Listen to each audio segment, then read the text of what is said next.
I will use your destinies to build my empire.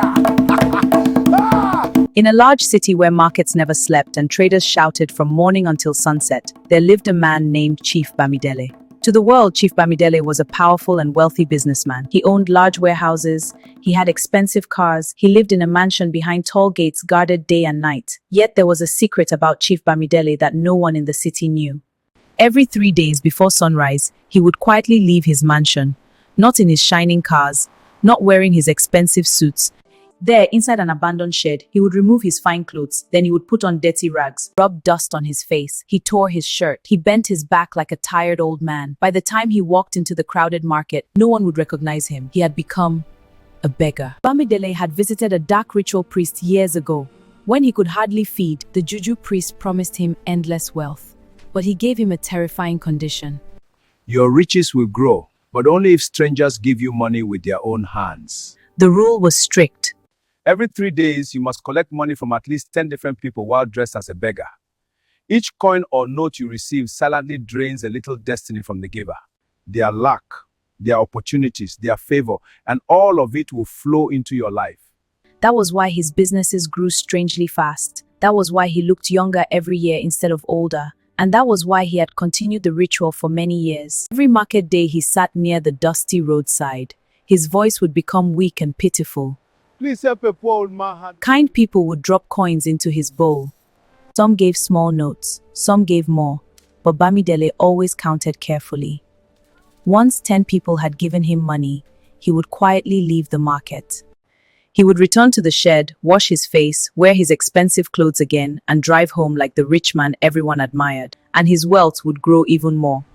One afternoon, something unusual happened. A small boy arrived in the market. The boy had been sent on an errand by his mother. As he walked past the beggar, he saw Bamidele sitting with his bowl. The boy stopped. He looked into the man's eyes for a moment. Then he reached into his pocket and dropped a small coin into the bowl. The moment the coin touched Bamidele's hand, something strange happened. A sudden burning sensation shot through his palm. It felt like fire. Bamidele jerked his hand back in shock. His heart skipped. For a moment, fear flashed through his mind, but he quickly shook it off. It must be nothing.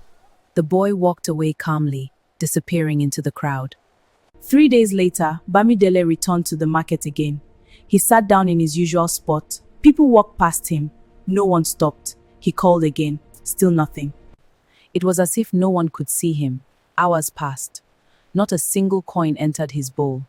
Panic crept into his chest. Maybe today is just unlucky, he thought. Even the kind old women who always gave coins passed without looking at him. The rule of the ritual thundered in his mind. 10 people every 3 days. If he failed, everything would collapse. By the time he rushed home that evening, his heart was pounding. And then the disaster began. His phone rang. Hello? This can't be happening. One of his biggest businesses had suddenly collapsed. What? How is that possible? Another company reported huge losses. Banks began calling about debts. This is a disaster! Within days, his houses were seized. His expensive cars disappeared. Money that once flowed like water dried up completely. Then something even worse began happening. Chief Bamidele started experiencing strange episodes of madness. Sometimes he would laugh loudly for no reason. Other times he would run outside shouting about invisible beggars. His wife, who had lived with him for years, was completely confused. She had never known about the ritual. She had never known the secret life of the rich beggar. Terrified, she took him to her church. Lord, deliver this man from the spirit of deception. Suddenly, Bamidele began shaking violently. The truth burst out of him. I stole people's destinies. I begged in markets. I took their blessings. Before he could finish his confession, something strange happened.